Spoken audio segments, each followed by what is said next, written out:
Hello, good morning, everyone. Hi, we're very happy to welcome you to this live talk at the European Youth event. We'll be talking today about the European Parliament as a Tower of Babel, myth or reality. That's the theme of our talk today. My name is Jan, I'm from Belgium, and I'll be moderating this talk. The European Parliament is multilingual. So we'll talk about languages. That's the theme today. For those of you who will be joining this weekend in Strasbourg at the European Youth event, you'll notice right away that you'll hear so many languages when you walk into the Parliament. And that's also what it is like on a usual day, on any other day in the European Parliament. The European Union is a very diverse union. There's lots of people, lots of cultures, lots of languages coming together. And this is obviously reflected in the European Parliament as well. The use of these different languages is also enshrined in our treaties, the European treaties. In the European Parliament, all 24 languages are treated as equally important. Now, behind this multilingual facade, behind these languages that you'll hear, there are many people at work, many language professionals at work to ensure communication across these languages. And we're here today with some of our colleagues from the translation and interpreting services. They make sure that every day members of the European Parliament, European citizens can talk to each other, can write to each other, can understand each other, and that they can also understand the work of the Parliament. So during this talk, you'll get a chance to step into their shoes, to hear from them, to learn from them. They'll be talking about their work, their experience as translators and interpreters. And you'll get a chance to ask any question that you've always wanted to ask to interpreters and translators at the European Parliament. So do join us in the conversation. We'll be very happy to answer as many of your questions as possible. Just pop them into the chat wherever you are, whether you're watching on the conference platform or on Facebook. Join the conversation and we'll hope to answer your questions. So let's get started right away. I'll welcome the four colleagues here today, Agnieszka, Zara, Mikkel, and Mikael. Hello, guys. I hope you're doing well. I'll start right away by asking each and every one of you to briefly introduce yourself. Just say who you are, where you work, where you're from as well, and perhaps also which languages you speak and work in. So, Agnieszka, why don't we start with you? Hello, everyone. Hello, Jan. My name is Agnieszka Durlak-Moskal. I am Polish. I came to Brussels, to the European Parliament, originally back in 2003. That was 1 year before Poland's accession to the EU. I said originally because originally I came just for 1 year. And as you can see, I overstayed my welcome a little bit because Belgium, Brussels is very welcoming. So here I am, 2 kids and 1 cat later, almost 18 years. Very happy to be working for the Polish booth in the European Parliament, along with my colleagues who were recruited in the same time, but also who came to join us later on. And my working languages would be English, with which I work with something that we call retour, which basically means that I not only work from English into Polish, but also sometimes from Polish into English. And I also have passive languages, French and Italian, and I've just started learning Spanish.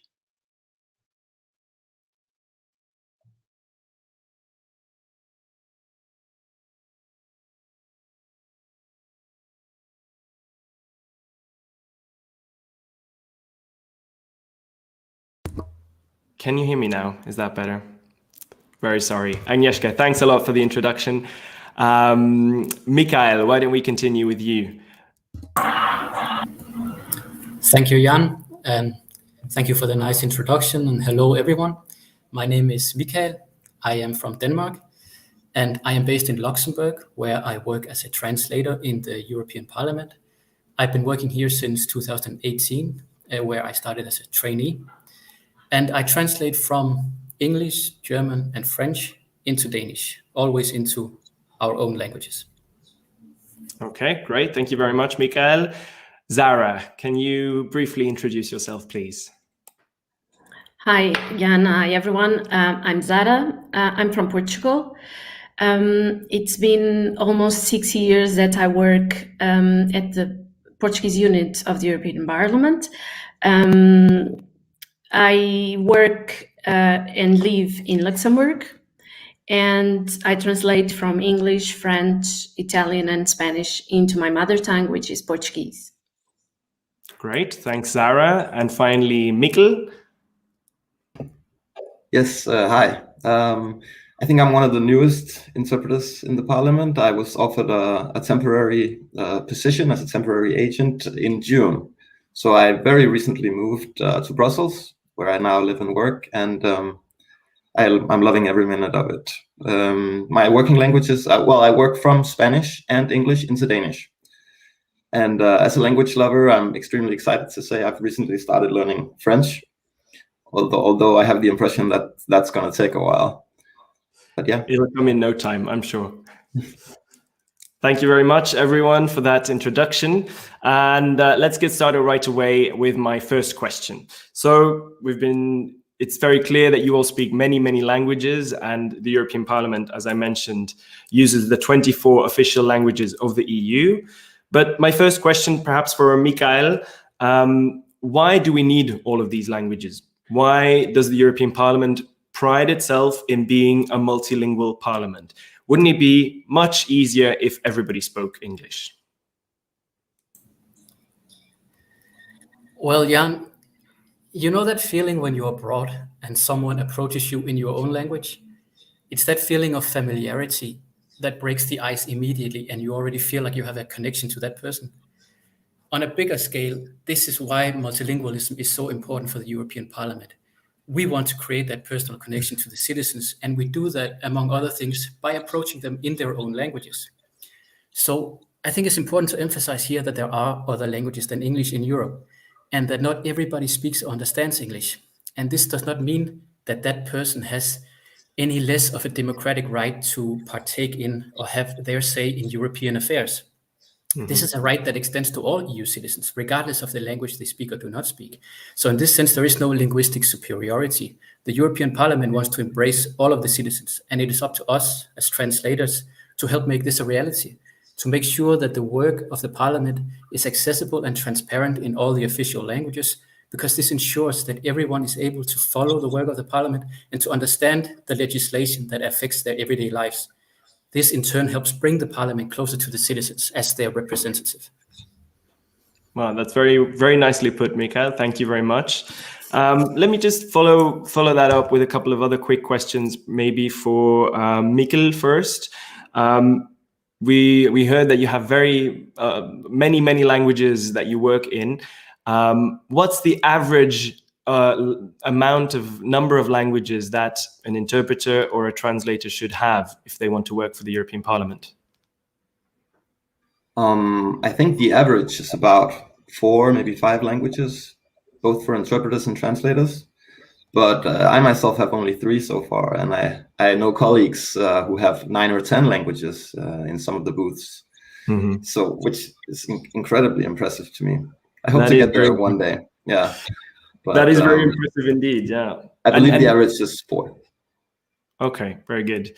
And where do you learn all these languages? I suppose you arrive at the European Parliament with a certain amount of languages, but you continue learning, I suppose. How do you add these languages to your working combination? I mean, when I started, which was quite recently, I had already English and Spanish. So now that I've started to learn French, the Parliament is helping me do that. They're providing me with excellent courses, excellent teachers, making sure that I reach that goal. So I think there's a lot of help along the way, but of course, learning new languages always requires dedication on your part, right? So I think it's quite a privilege, actually. That part of my job is learning a new language, which I would be happy to do in my spare time anyway. Absolutely. So that's quite a privileged situation to be in. Agnieszka, you want to comment on that? Yes, following on to what Mikkel said, learning a language for an interpreter is not only learning grammar, vocabulary, it's also learning about the culture, the history, literature of a given country, of the entire region sometimes. So we have to, at some stage, become immersed in this linguistic culture of the language that we are acquiring. And obviously, it's an additional challenge, but at the same time, it's very enriching, and it really makes you learn so much more about the people, the language of whom you will be later interpreting. Mm-hmm. Absolutely. Okay, great. And maybe still in relation to this number of languages, or the whole list of languages that the European Parliament works in, we have a question from someone in the audience. It's from Alexandre. And this person asks, should English stay as an official language now that the UK has left the European Union? Agnieszka, could you maybe reply to that question? Definitely. It's a very good question. It's a very valid question. But we have to remember that the treaty, as well as the European Charter of Fundamental Rights, say very clearly that every citizen living in a country that belongs to the EU has the right to speak, to approach the EU institutions, and to listen to debates in their own language. And English remains the official language of countries such as Malta and Ireland. So yes, definitely English is staying with us for just even if just for that reason. And talking about languages, I think it's Michael already mentioned this. Multilingualism, linguistic diversity is something extremely important. That's why trying to emphasize that each and every language is equal is very important. Mm-hmm, mm-hmm. And what about perhaps smaller languages? There are many more languages than 24 in the European Union. This is a second question from Alexandre, who asks, what do you think about incorporating regional languages like Catalan as working languages in the European Parliament? How is that decided? How are these languages? How do languages become official languages of the European Parliament? Maybe just to finish the subject, it's always a treaty decision. So it's written in the treaties that a given language has a status of an official language. And even if Catalan, for instance, doesn't, it doesn't mean that it's not important and valued at the level of the EU, because the learning and promotion of minority and regional languages is also done. Mm-hmm. Okay, thank you very much. Jan, I'm sorry. Maybe I can add something about this. I think that many people think that the official language or the status of official language is decided at the European Parliament level, but it's not. It's the Council, meaning that it's each member state decides which language wants to be official in the European Union. So as Agnieszka was saying, the fact that Malta has asked for as English as official language, or Ireland, it's the English language is going to stay. But to add or to remove a language from its official status, it's not a decision of the European Parliament. It's a decision of the member states united in the Council. Absolutely. Okay, thanks, Sarah. And indeed, it's the European Parliament who then afterwards has the role to value and use these languages to the fullest, isn't it? Okay, very good. Let's go on to the next question. I wanted to hear from you what a typical day in your life as an interpreter or a translator would look like. I think it would be interesting if you could really briefly walk us through a day as an interpreter or a translator. Where do you work? What do you do? Mikkel, is this something you could start with, please? Sure. Just briefly, I would say it has a lot to do with constantly keeping up with current affairs, right? reading the news in your working languages, making sure you know what's going on in those regions, in those countries, to sort of not be caught off guard when something unexpected is suddenly said during a meeting that you're interpreting, right? So a lot of preparation, a lot of also preparation for a specific meeting that I know I'm doing. And then, of course, interpreting in the booth and keeping up with more news. So that's basically my day. I would say I get up, I make sure I'm fully prepared for the tasks at hand, and then I just go and do my best. And what kind of tasks would that be? What on an average day, what type of meetings would you go to as an interpreter? It could be anything, which makes, and the diversity of that is what makes it so exciting for me. I'm very interested in climate change, agricultural topics, that kind of thing, and I get to sort of be a fly on the wall, although a participating fly, you might say, for all these things, right? Which is extremely satisfying, both on a professional and a personal level, for me, for sure. Yeah. Okay, very good. And you mentioned booths. What exactly does that look like? How are you physically present in this meeting? So if you imagine sort of a big meeting room like the hemicycle, there'll be these small rooms behind windows, all surrounding the meeting room, which is where we sit, we the interpreters. So we get to see the speakers, we get to see what's going on, because that makes interpreting quite a lot easier.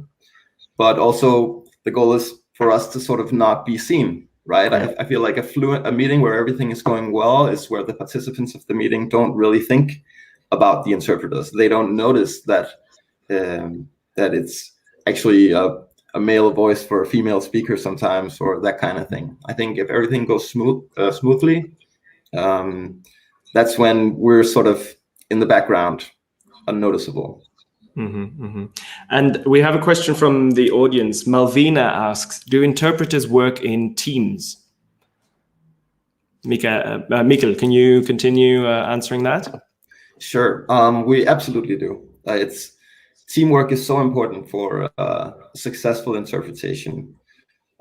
It's with the whole Corona situation, things are kind of different now because we can't sit right next to each other in the same booth like we used to do. So now we sit in adjacent booths and sort of wave and communicate to each other through the window pane, right, or the glass.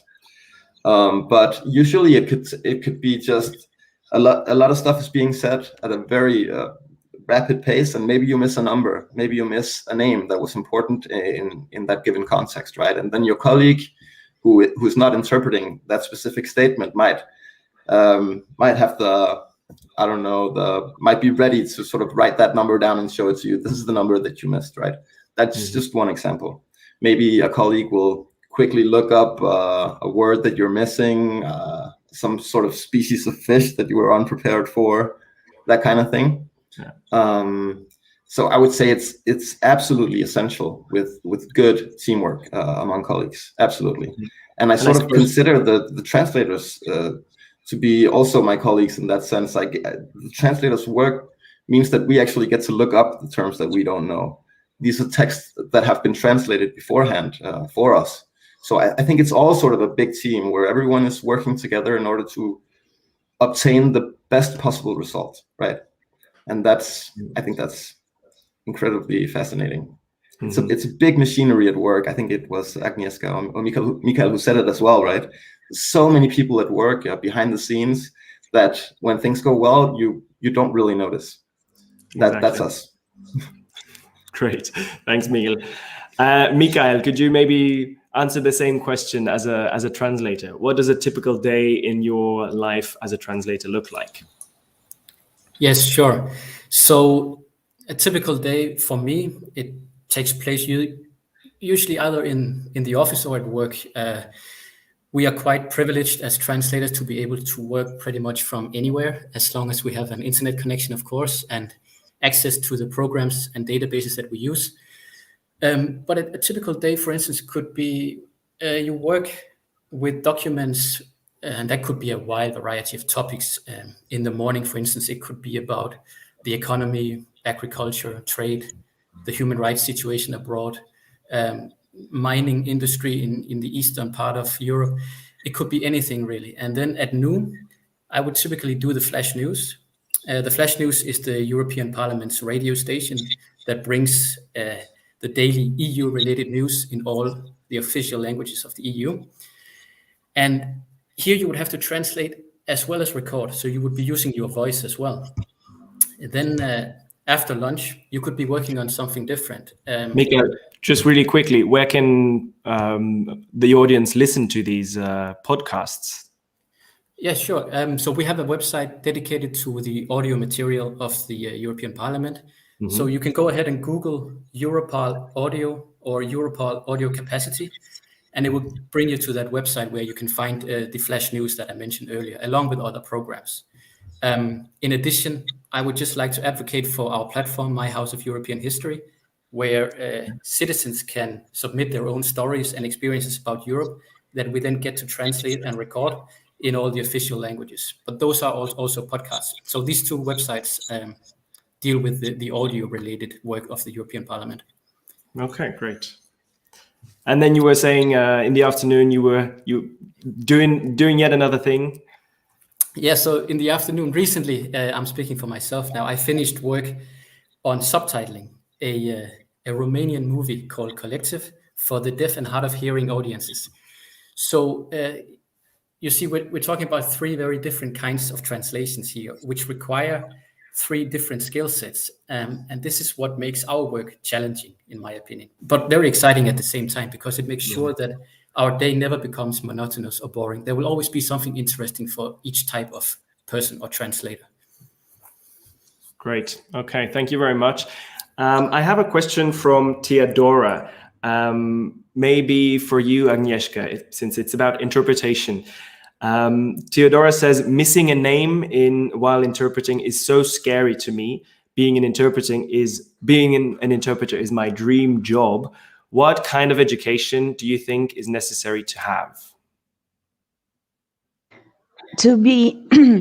Thank you for this question. To be an interpreter, you need a university degree that will confirm your interpreting skills. So it's either a 2-year or a 5-year program. All the details are on the website of the European Parliament, but you need a diploma. And also to start working as a freelance interpreter, first of all, for the European institutions, you need to pass your accreditation exam to become an accredited conference interpreter, or ACI, as we call our colleagues.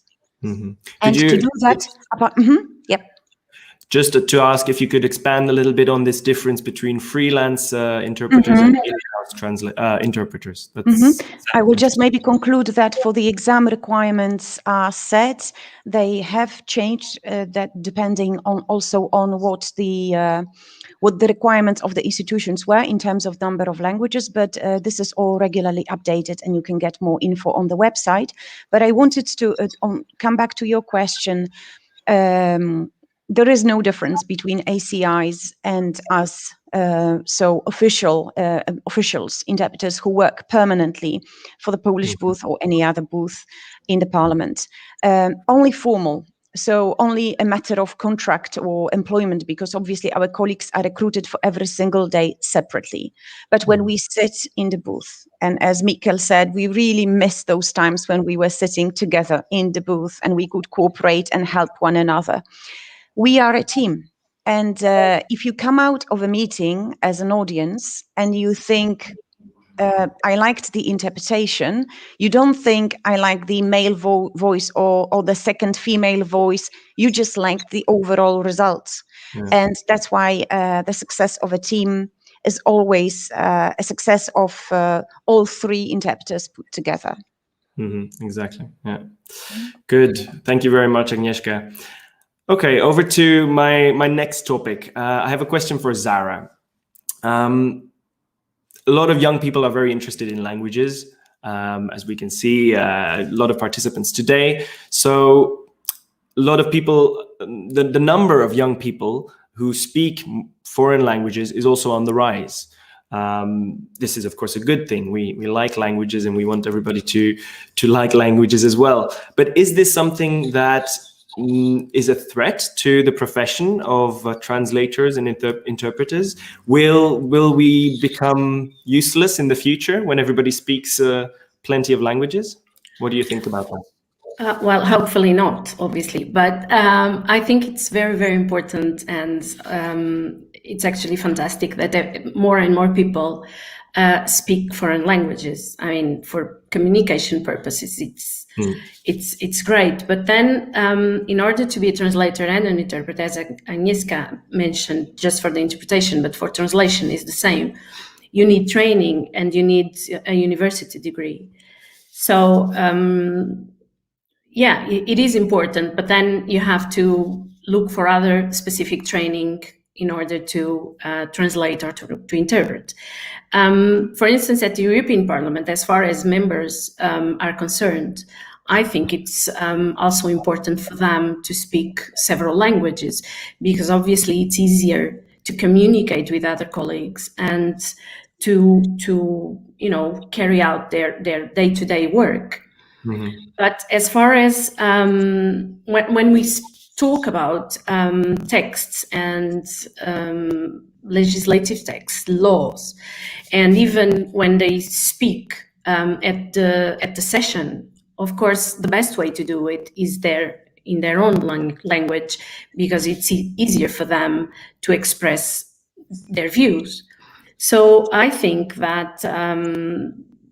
That translators and interpreters are going to be needed in the future, and hopefully their work is going to be valued, because even at a national level, the countries, of course, wouldn't accept to have laws in different languages than their own. So I think that our professions are not in danger and are going to be needed and hopefully valued for the future. Okay, great. Thank you very much, Sarah. Maybe linked to the same topic, if we're talking about developments and the future of the profession, I wanted to talk about the topic of machine translation. Maybe a question for, or not machine translation, but also technology in general, technology in our profession. That's maybe a question for Mikkel. Do you think that, well, people are used to using machine translation, internet to look up anything they want to know, also more and more in the use of different languages. Is this something that will pose a problem to translators and interpreters? Or is it rather something positive that we need to use to our benefit? That's an interesting question. Unfortunately, I don't have a crystal ball, so I can't say for sure, but it's my impression that it's more going to be in the sense that technology will aid us in our work. I think technology can be extremely helpful, but I have a hard time seeing machine translation or other CAT tools or different kinds of technology sort of taking over our jobs. There's so many linguistic nuances, so many different kinds of nuances, right? Just a wink of an eye, sarcasm, all these things can be very hard. At least that's how I imagine it, for a machine to sort of really grasp, understand, and deliver in a way that's culturally appropriate in the target language, right? Mm-hmm. I have a hard time seeing us being replaced, but I'm definitely looking forward to possible technological help, tools that we can use to make sure that we deliver even better results than now. I'm sure it's the future will be interesting and exciting in that sense. But no, I don't see technology as a threat at this point. If I may just add, when I came to the Parliament back in 2003, I remember when I was assigned to work during the Legal Affairs Committee, I had to physically take a car and bring 3 dictionaries like this and have them in the booth and quickly, and seriously, I'm that old. We used to work with proper paper dictionaries, and now I have my iPad. So technology, yes, definitely helps. I have my iPad where I have all of the databases. I have all of my dictionaries just on one screen. Also, tapping is much faster than, trying to find the right page. Absolutely. let's go to a question from the audience. Hannah asks a very interesting question about language learning. Should the EU and national governments offer or promote more language courses for young people? Would this help to make them more curious about other EU countries and cultures as well as getting interested in European politics? What do you think about that? Anybody who would like to answer to this question? I can give my opinion on this, Go if ahead, I may. Absolutely. Yes, I 100% agree with this. I cannot emphasize the value of multilingualism. And that's why I'm really happy to work for an institution like the European Parliament that does not budge on this issue, that is really insistent on preserving multilingualism and the diversity of languages everywhere. Because this is something I wholly support myself as something that will build bridges between cultures, countries, and peoples. And this is the way to promote mutual understanding and tolerance and quite simply improve the world. So I believe language is an absolute key factor here.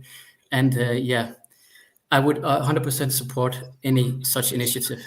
Yeah, and I suppose you all feel this very strongly as well as Polish people, Danish people, Portuguese people, but you're not living in your own country. So you're an example of this bridge between cultures, aren't you? Good. Thank you for that answer, Mikael. Let's go to well, one of my favorite questions, actually.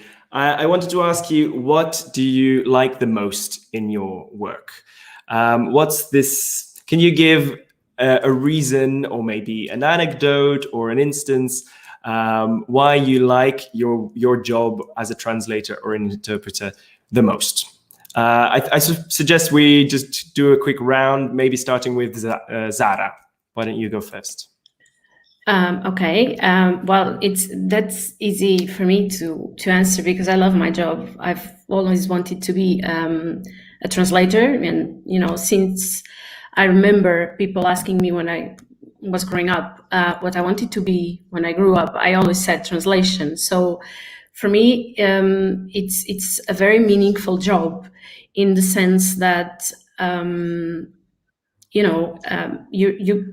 you work to facilitate communication and it was said already here that you establish bridges among peoples, and that's for me it's quite important. I mean, it's a very stressful job with short deadlines and everything, and sometimes we don't really have the time to explore the text. I think maybe the interpreters don't feel like that, but for translators, sometimes we would like to have just a little bit more time just to savor, if I can say that translation, and to learn more about the subject that we're working on.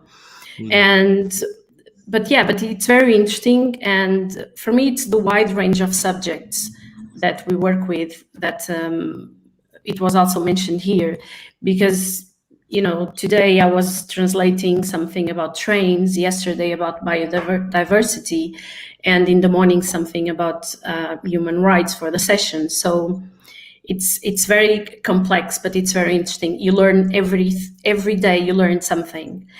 And I mean, being in the European Parliament and being a translator in the European Parliament, you also have the feeling that you belong to something, in the sense that you contribute to a wider project.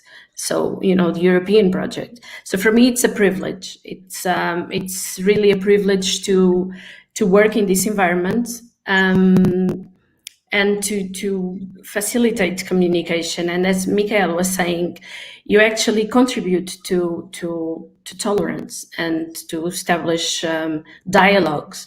And in the end, I mean, to the respect of that diversity that unifies us all as Europeans. So yeah, that's one of my favorite things in this job.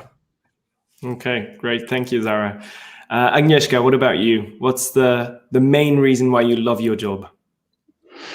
I think it's communication. I facilitate communication. I remember when I was around 12, I think, and I was staying with my grandma in a little village in the mountains. And that was ages ago that we've established.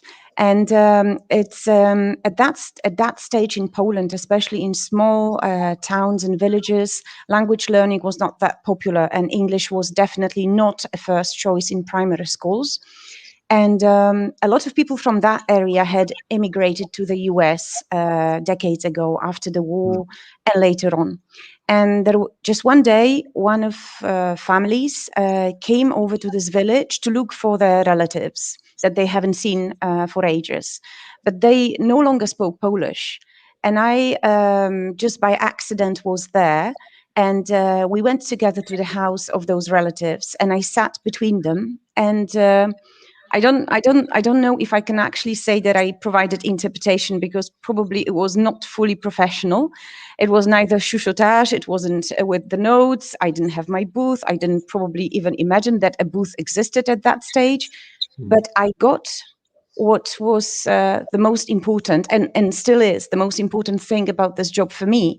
I saw these people speaking to one another as if they really could understand one another. And this was amazing. I saw the smiles, I saw the emotions, and this was all happening just because of me, invisible, but yet a communication facilitator at the same time. So definitely helping people communicate. And also what Zara said, helping people communicate at a higher level for a bigger project. For an interpreter, it's the Olympus, basically. It's the only international institution with such a wide variety of languages. Wow, that's an amazing experience. I like that story. And we have a question from Celia, who I think is referring to something you said as well. Are there different types of interpretation? You mentioned some words that maybe not everybody in the audience will understand. What can you tell us about that? Yeah, so just very briefly, I mentioned chuchotage, which basically is when you sit with your MEP, in my case, you sit next to them, for instance, during official dinners, and you whisper. It comes from French, chuchoter. You whisper into their ear the interpretation of whatever's being said. And the other mode that we do most often, apart from simultaneous, which, as Mikkel mentioned, is happening in the booths, so in those big square glass aquariums where you can find interpreters. So consecutive is when you have your notes. And this happens, for instance, when a European Parliament organizes an exhibition. There are works of arts, let's say, brought from Poland, Kraków, for instance, and there is an official opening. And the mayor of Kraków may stand next to you. He speaks Polish, you take notes, and you provide interpretation into English. That's just an example from real life. Okay, great, thank you. Let's continue with the question we were talking about. Mikael, what's the reason why you like your job so much? Yeah, so I must say I had already beautiful explanations from my colleagues here, so I will make it a bit shorter. I basically like my job because I work with something that I would be happy to do in my spare time as well. Of course, you cannot completely compare the two. So what I mean is that I would be working some way or the other with languages, regardless of whether it was my actual job or not. So the fact that I'm actually doing that is, of course, ideal. Great, absolutely. And Mikkel, finally, why do you like your job? I mean, I feel like it's pretty much all been said at this point, quite eloquently as well. I agree with everything. I couldn't stop nodding my head when you were answering that question, Sarah, because you basically took the words right out of my mouth, right? When you're a firm believer in a project such as the European project, and you believe that it's very important work that's being done here in the institutions, it's just an incredible privilege to be able to help facilitate that one way or another, right? So, and also I would say my biggest I guess is I get to learn new things constantly, right?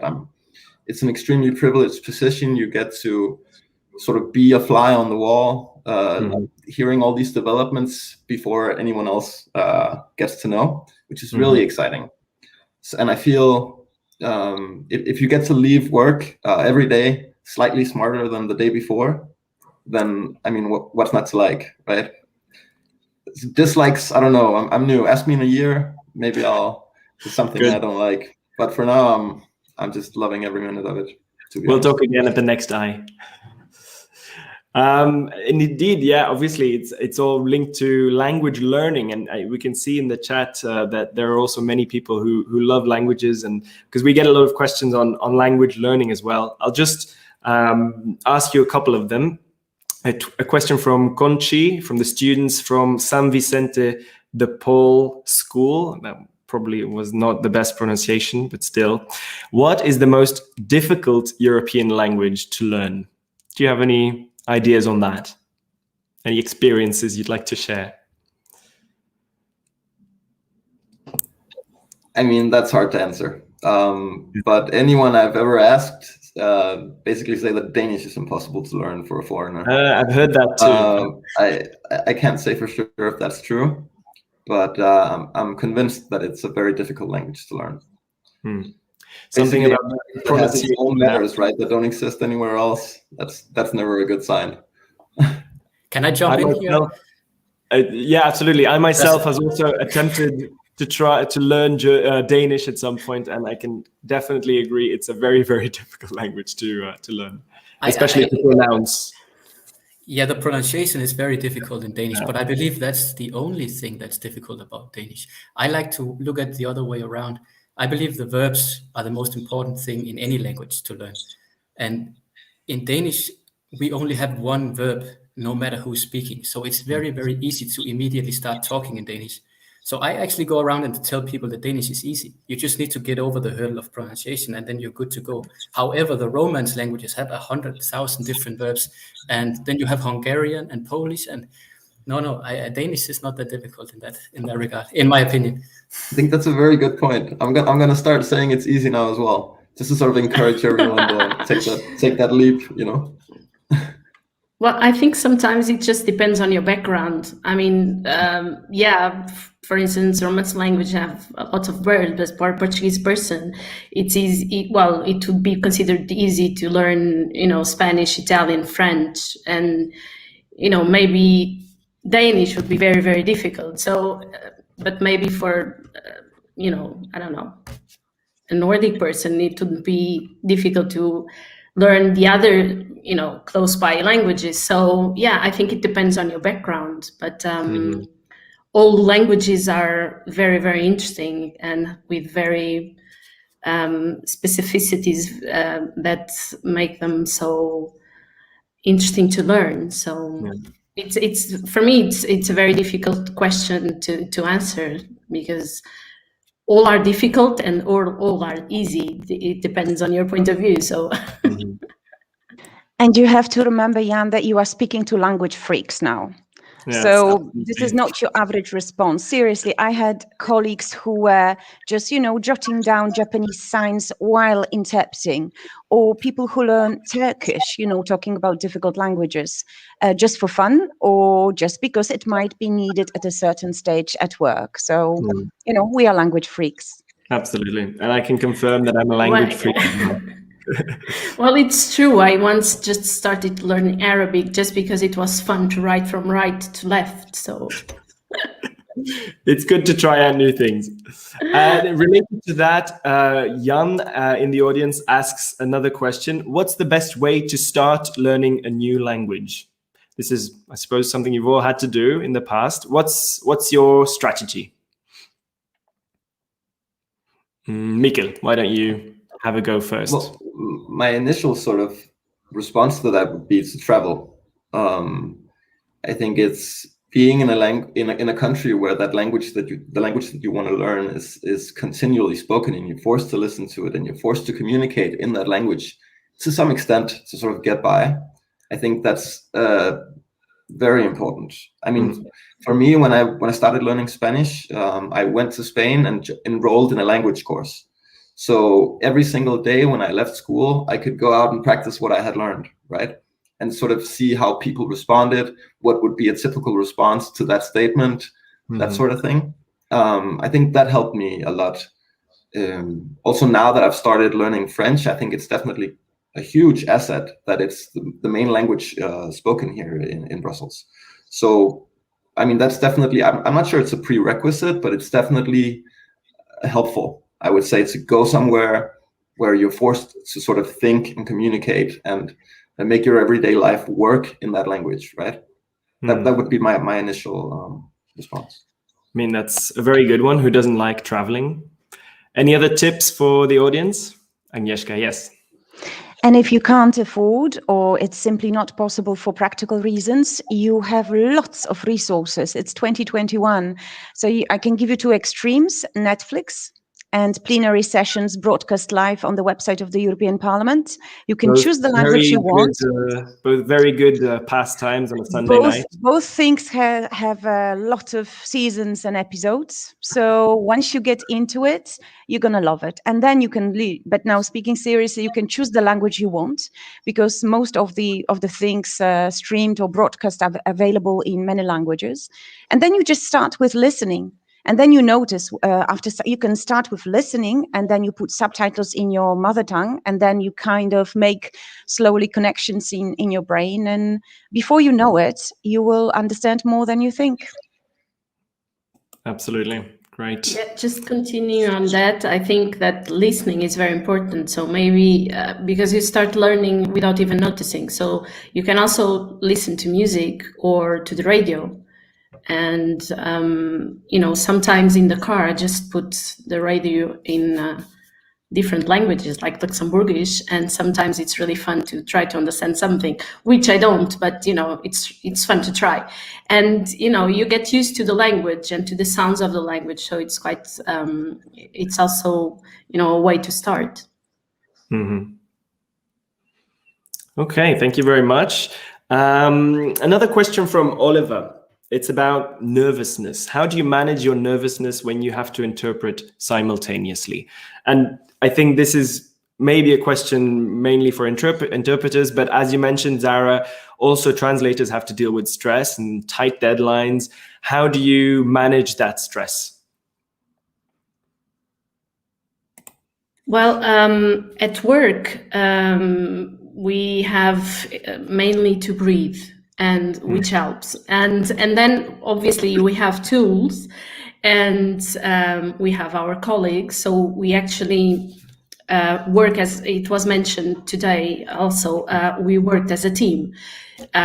We are really far away from that image that the translator just works by himself closed in his office. So we have short deadlines, but then we have to translate the texts and kind of use all the tools we have. We use databases, we use machine translation, just as we talked about, and we use other resources like translation memories. So obviously that helps to work faster and save us a lot of time, which helps to control that stress. But it's also that stress that makes us to feel alive. So in the end, it works as long as you have a balanced day, with the stress, and then you manage to relax after work. It's actually quite good. But I imagine that with interpreters it has to be something totally different, because it's a more immediate stress, I would say. So. Any of the interpreters would like to comment on that? I mean, certainly leading up to the tasks that I've had where I felt the most nervous, like the exam or the accreditation test, that kind of thing. Like Sarah said, I was doing breathing exercises habitually before every single time, and it really helped me. Now, the nervousness is not quite so overwhelming anymore, but I feel like a certain amount of nervousness, like Sarah said, it's actually quite important for you to perform at a top level, right? If you stop caring, if you stop being nervous about it, you're not going to perform as well as you might do when you're completely on edge and ready to go and you've been preparing and let's go, right? That's how I feel. I think if I completely stop being nervous at some point, it's not going to be a good sign. But breathing exercises helped me quite a lot. Some mindfulness leading up to the big accreditation test. Very good tips. And I also think in our day-to-day work as an interpreter, you really have to have some tolerance for stress. You have to kind of like the adrenaline surges that you feel. It's a motivating stress, it's a positive stress. You have to be an interpreter, you have to have this aptitude to this tolerance. I think you have to like it a little tiny bit. I bet even actors, when they go on stage, they do have some stage fright, but at the end of the day, they have the level of satisfaction. You have to look at the balance. Once you off the stage, when I turn off the mic, when I finish my consecutive interpretation, what I feel then, the amount of satisfaction definitely beats the amount of stress that comes with. Mm-hmm. Great. Okay. I have another very interesting question from Jan in the audience. In your opinion, how big is the connection between politics and language? And I find this question very interesting because obviously we're working for a political institution, and we have to take into account the whole spectrum of political views. And maybe this is something, well, obviously his question is about politics and language. How is that related? But then also, secondly, how do you look at that as your own person, as a translator, as an interpreter? How do you deal with perhaps political views that you might not entirely agree with? Mikael, could you answer to that? Yeah, sure. So as translators, we cannot let any political ideology color our translation, so to speak. We have to be completely faithful to the text and reproduce it as accurate as possible. We might disagree with the political tone of the text, but that doesn't play any role. We have to be invisible, so to speak. They say the best translator is the one you can't see, and the best subtitler is the one you cannot see. So it's not an issue for us. And I can say again, in purely linguistic matters, that I am, in my line of work with languages, 100% in alignment of the politics of the European Parliament. So to me, there is no misalignment between my values and those of the European Parliament. Okay. Anybody else who would like to comment on that? Maybe, I would like to add that as a civil servant, we have the duty of neutrality, and working in a very political house, obviously, that duty is very, very important. As Mikael was saying, it doesn't matter if we agree or not. Of course, as citizens, we are entitled to have our political opinions, but as workers, as translators, and as interpreters, we have, as he said, to be totally invisible. So, we have to express a message that it's not our own message. So we have to convey the message of the author, the intention of the author. And it doesn't matter if we agree or not with that message. We just have to, translate it with the highest quality possible, as we would do with a text that we would agree on. So that's really, really important. Mm-hmm, mm-hmm. And our audience are democratically elected representatives of all citizens. So they have the democratic rights to present and to display the views for which they have been elected, which they share with their group. So we just, as interpreters, and I think translators do exactly the same, we just take this message, which is, I always give this image of a gift, which is packed in one sort of wrapping paper. We unpack it quickly, and then we wrap it up in another paper. But it remains the same gift. It remains the same message. Absolutely. Okay, if I could just add, I guess it's acting as well, right? It's kind of, you get to become that person, which is both challenging and extremely rewarding. And I think it also helps to broaden your horizons. I think it's, sometimes you might be surprised to find that you actually agree with a person on a certain point that you disagree with on a different topic, right? So I think it helps to broaden your horizons. It makes you smarter because you can learn from everyone, even the people that you disagree with. And I think the way that Agnieszka put it was quite perfect, right? These are democratically elected representatives. We are just here to facilitate their work, right? To make sure that the extremely important work that they do can function seamlessly. And Absolutely. I think it's something that we as translators and interpreters, we take a great deal of pride in. We play this role the best that we can, but we are quite aware that we are not the community. We are not the ones sending this message. We're just sort of wrapping it up in a new box, like Agnieszka said. Yeah, very beautifully put indeed. What I heard today a lot is this sort of, I like how you put it, Mikkel. It's kind of like acting. You put on different masks all the time. You dig into new topics, and you have to be, aware of a bit of everything, isn't it? And you have to make sure that you have the tools to dig deeper into a particular topic at each time. So it's the way I see it, it requires a lot of flexibility from your part, which is very impressive, of course.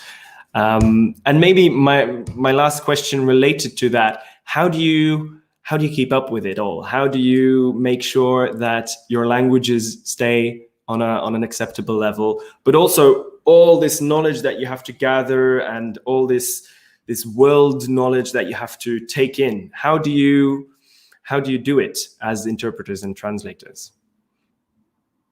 Mikael, why don't you go first?